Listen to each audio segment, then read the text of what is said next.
Hello, welcome back to the channel and another video on series about salvage. So today it's really just an update video on the ST200. We're not going to be doing any work, so if you don't like me waffling on, I know sometimes some of you don't, this isn't the video for you, I'm afraid. It's an update on what I'm going to do, and it's addressing some of the questions that were asked in the previous video. Now, yeah, like I said, I've come to a decision on the ST200, and you'll be pleased to know I'm repairing it. I'm going to repair it, and I thought it'd be best to explain why, because I didn't give you enough facts in the previous video that you could basically decide what you thought was best. I didn't tell you how much I paid for this car, which is obviously the most important thing, because that basically works out how much it's going to cost to fix it, gives us a figure, a rough figure, and then if there's any money in it, it's worth doing. But at the same time, it's an ST200, I think it's worth saving, and I think, well, you've already said a lot of you are going to enjoy if I do build it, so we're going to do it. I'm going to spin the camera around because I've got some parts, I want to go through some numbers as well. So first of all, a few questions were asked about, am I sure the engine's locked up? And I am, in all fairness. You know, like I said, I've had a big bar on the crank bolt. I've tried rotating the engine both ways, and the engine's that locked, it undoes the crank bolt, turning it backwards before, I mean, obviously before the engine moves. So it shows how locked the engine is. Like I said, I've had it on the floor, I've been trying to drag it with a vehicle. The gearbox is working fine. The wheels spin free in neutral, and they're locked up like they are now when it's in gear. The gearbox is working correctly. The drive shafts aren't biding up or anything. There's nothing locking up the engine. The alternator is free. You can just about, if I'd squeeze the belt there, see the pulley moving backwards and forwards. All the pulleys are free. I've checked them all. It is locked up, unfortunately. The engine is locked up. So, I've been looking around for engines, and there is a few options. There's a few engines around on Facebook for £750 to £800, that kind of money.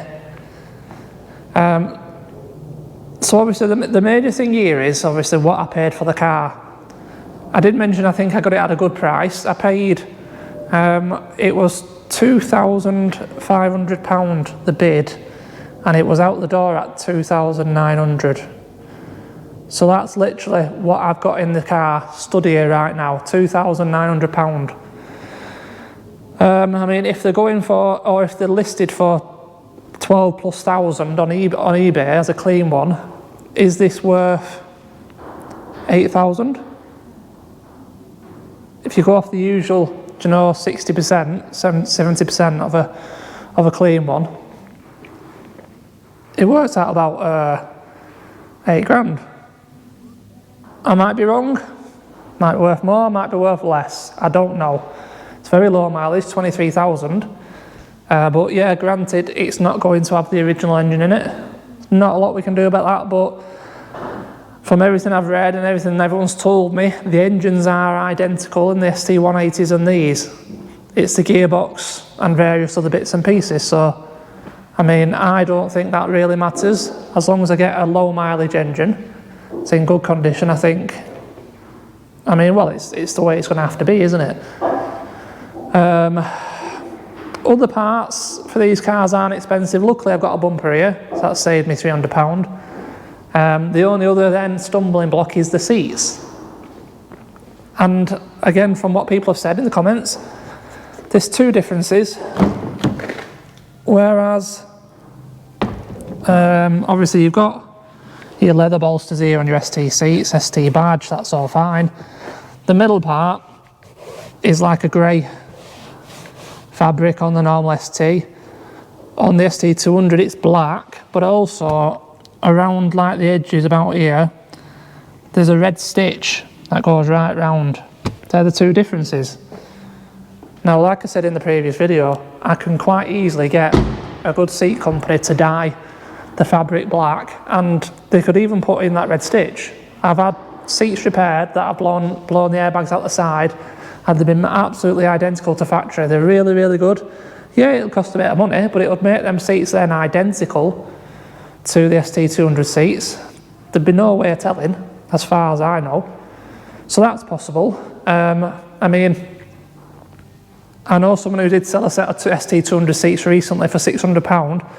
So if we put a figure on that of 600, we put a figure on the engine of 1,000, and then obviously price up all the other parts. As you can see in the corner, I've already got some bits. I've got a bonnet in colour, full airbag kit, seat belts are there, steering wheel airbag, got a crash bar, got an intercooler, got an engine mount, and I bought a pair of wings because they've got the proper ST200 badges on, whereas mine hasn't.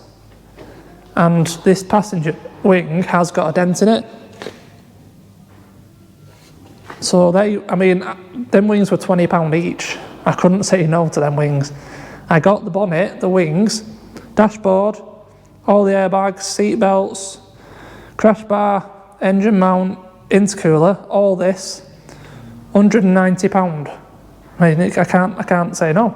I couldn't say no, should I say. Front packs, rad pack, front panel, they're usually about 150 quid, something like that. So I have done a bit of a price breakdown of what I think this is going to cost to repair. 2.9k for the car. I've put 600 for ST200 seats or 350 for normal. I'm sticking with the 600 because if I get normal, I'm going to have to pay to have the normal ST seats made to look like ST200 seats. So, and then obviously, like I said, I've got all the bits in the corner I've bought already, which I've included. An engine, I put 1,000 in just to be sure. Rad pack, 150. Headlights, 200. And then for paints, because it needs the bumper, it's going to need the edges of these pillars sorted. And it's going to need a bit of attention to the rear bumper. I put in 350 for that, just to be safe. I mean, it might be a touch more. That then gives us a total of £5,500. So even, you know, 5.5, even if you put another 500 quid just in case, if this was on the road finished for £6,000 and we're saying, or I'm saying it's potentially worth 8, there's still plenty of, you know, scope there, isn't there? So like I said, I do believe it's worth repairing, and that's why I'm going ahead with it. Again, obviously, opinions are more than welcome from anyone who wants to share theirs, what they think. But that's how I've come to my decision basically, and I wanted to share that. I wanted to just clear all that up, and we can move on from there, really. Another question, I think someone asked about these tyres because it had been sat for 3 years. Now, I've looked around them all, and it doesn't appear like it's been sat on its wheels, because you would see 3 years. I mean, these are sat on quite soft ground if they're on the floor. It's not tarmac, so it's sinking a bit, and you see some kind of, you know, line on the tyre, or some kind of, you know, evidence that it had been sat in the same place. And there's nothing, in all fairness, there's nothing at all. It looks the same all the way around. I mean, we will find out when it's on the road and running, because if they are a bit flat spotted, you're going to feel it when driving. But I would say they're all okay. And another thing as well I've noticed, obviously we need that badge. I think it might be best if I just show you this. We were talking about this key, wasn't we, the other day? And how the fact that it doesn't work meant they wouldn't have been able to try to start it. Well, another theory appears to have gone out the window on that one. Let's see if I can do this. I mean, it's difficult with one hand. Put some power to the car.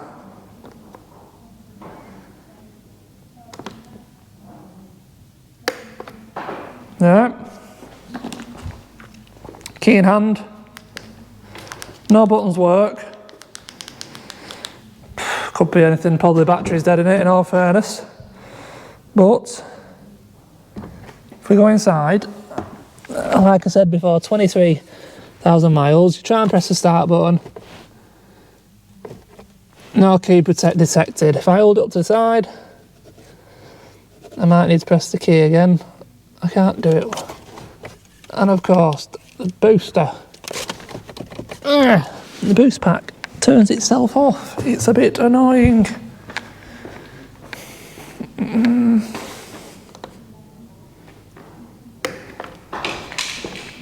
Try and do this a bit quicker. I've put camera down a sec. Ian from Stevenage. Nice. There we go. Look, ignition lights on. This key works. It's just the battery's dead in it. So if you hold it up to that side, it finds it. So they could have. It's gone off now anyway. They could have quite easily been trying to start this car. They didn't show the ignition lights on the advert, so I presumed it was just a usual case of stolen, recovered, keys being coded out, but not in this case. The key does work. I do want to have a look in the boot. I've not looked in boot yet. What's that? Had some eyebrows on the headlights, I think. Yeah.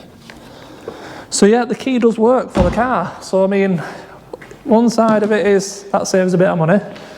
Other side of it is, yeah, they could quite have easily been attempting to start this car. Excuse me.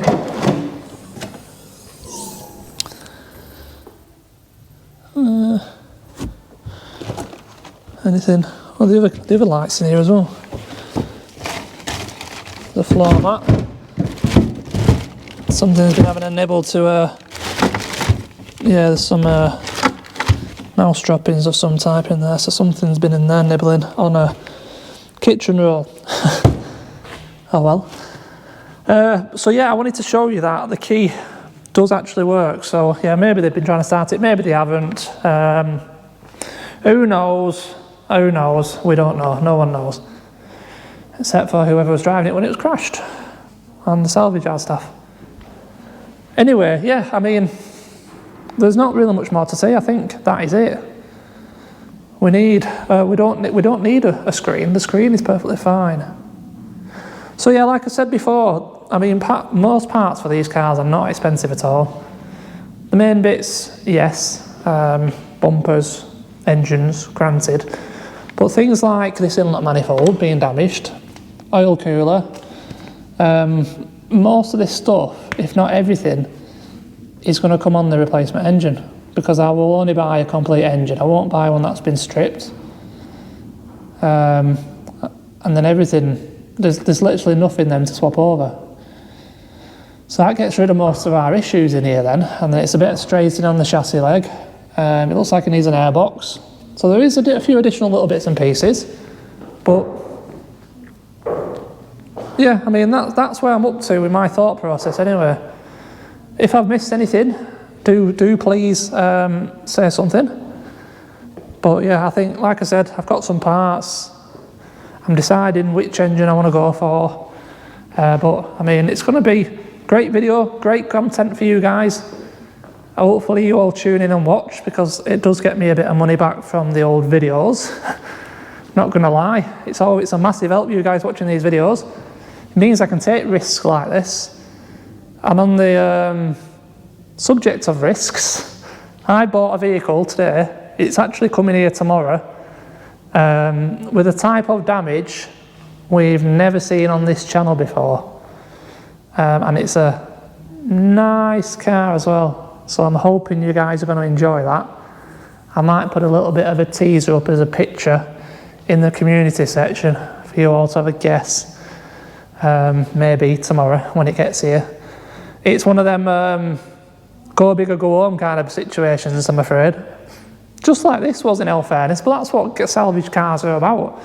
It's that excitement, it's that thrill of firstly winning the bid and then the anticipation and excitement of what's going to turn up, basically. And yeah, I'll admit it, I've been very lucky in the past with a lot of cars. I've also been unlucky in the past with a lot of cars. It literally is a 50-50 chance most of the time. You can take, as much of a educated, calculated gamble as possible. You're gonna come unstuck at some point on some of these cars. It's gonna happen. But again, on some stuff, yeah, I mean, you've seen all the videos, you've seen all the cars are repaired. Some are great, some have not gone well at all. The RS5 in question. Right, last thing as well. You haven't seen the latest video on the C-Class yet. That bumper's been painted by me. I've decided to paint the bumper and whatever else needs doing on the C-Class. And the silver van is going to the paint shop. I'm not doing that one. But that's come out really well. Nice finish. Really, really nice, yeah. Right. Sorry for the waffle video, but I felt it necessary to really go through this car because there was a lot to go through, and I'd have had to do it at some point, so it might as well have been a separate video. Thank you for watching. Take care, and I'll see you in the next one. Cheers.